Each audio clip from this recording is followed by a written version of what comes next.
হাজার বছর ধরে আমি পথ হাঁটিতেছি পৃথিবীর পথে, সিংহল সমুদ্র থেকে নিশীথের অন্ধকারে মালয় সাগরে।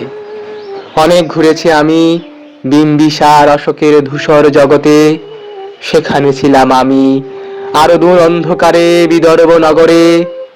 আমি ক্লান্ত প্রাণ এক, চারিদিকে জীবনের সমুদ্র সফেন। আমারে দুদণ্ড শান্তি দিয়েছিল নাটোরের বনলতা সেন।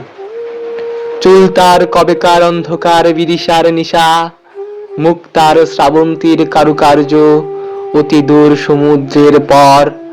হাল ভেঙে যে নাবিক হারাইছে দিশা, সবুজ ঘাসের দেশ যখন সে চোখে দেখে দারুচিনি দ্বীপের ভিতর, তেমনি দেখেছি তারে অন্ধকারে। বলেছে সে, এতদিন কোথায় ছিলেন? পাখির নীরের মতো চোখ তুলে নাটোরের বনলতা সেন।